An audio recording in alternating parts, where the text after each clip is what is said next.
सारे लाइव देख रहे हैं आप। देखिए बिहार में अब राजनीतिक सरगर्मी तेज है और ये सरगर्मी तब से तेज हुई है जब से बिहार में एमएलसी चुनाव के लिए डेट आया है। जब से बिहार में ऐलान हुआ है कि 18 जून को 9 सीटों पर चुनाव होंगे और उसी दिन काउंटिंग भी होगी, उस दिन से बिहार में हलचल तेज है। लेकिन बिहार में सबसे बड़ी बात, सबसे बड़ा पेच फंसा रहे हैं जीतन राम मांझी।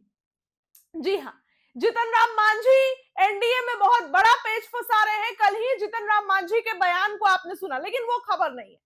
जीतन राम मांझी ने ऐलान कर दिया है कि हम एक सीट की डिमांड हमेशा करते आए हैं और इस बार भी मेरी एक सीट की डिमांड रहेगी। तो आप सोच सकते हैं कि जीतन राम मांझी हर बार पेच फंसाते आए हैं और नहीं तो फिर धमकी भी देते हैं। वही धमकी इस बार भी केंद्रीय मंत्री जीतन राम मांझी दे रहे हैं। एनडीए की सहयोगी हम अपने लिए एक सीट चाहती है तो महागठबंधन में ओवैसी की पार्टी एआईएमआईएम का भी एक सीट पर दावा है। यदि दोनों अपने अपनी मांगों पर अड़े रहे तो चुनाव में खेल बिगड़ सकता है। आरजेडी की जगह ओवैसी का एमएलसी होगा तो जदयू भाजपा को अपनी एक सीट हमको देनी पड़ेगी। मंगलवार यानी कि कल हम के संरक्षण जीतन राम मांझी मुख्यमंत्री से मिले और दावा ठोका, कहा कि हम भाजपा के केंद्रीय नेतृत्व से इस मसले पर बात करेंगे। यानी कि जीतन राम मांझी ये भरोसा खो चुके हैं कि बिहार में भाजपा नेताओं से बात करके उनका कुछ होगा।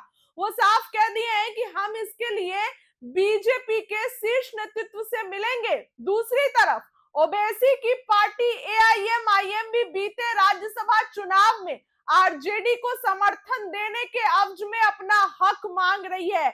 देखिए राज्यसभा चुनाव में भले तेजस्वी नहीं जीते लेकिन समर्थन तो ओवैसी का था ना। एआईएमआईएम के लोग समर्थन तो किए थे ना, भले जीते नहीं। अब वो कह रहे हैं कि हम समर्थन दिए तो एक सीट हमको दे दीजिए। वो एक सीट तेजस्वी के पास जा सकती है लेकिन उस पे एआईएमआईएम दावा ठोक रही है। ऐसा अगर होता है तो इस बार आरजेडी को भी एक भी सीट नहीं मिलेगी जबकि उसकी 2 सीट खाली हो रही है।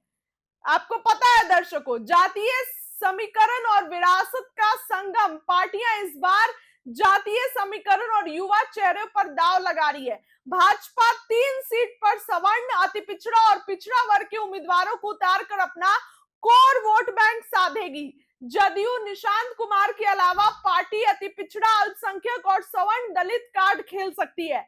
लोजपा चिराग पासवान के भांजे सीमांत मिनाल के साथ वेद प्रकाश व हुलास पांडे के नाम पर भी चर्चा है। इसके साथ ही नुकसान किसको है तो आरजेडी की एक और कांग्रेस की एक सीटें कम हो रही है। भाजपा की एक सीटों का सीधा फायदा होता दिख रहा है। जीत के लिए 25 विधायक जरूरी हैं। तो जो एक सीट आरजेडी के खाते में जाते दिख रही थी वो एक सीट भी पे भी अब एआईएमआईएम दावा ठोक रही है और इधर मांझी। और अगर दोनों ही अपनी जिद पर अड़े रहे तो खेल बिगड़ सकता है। फिलहाल क्या कुछ होगा वो तो आने वाले समय में पता चलेगा। इस खबर के लिए इतना ही। बहुत बहुत धन्यवाद।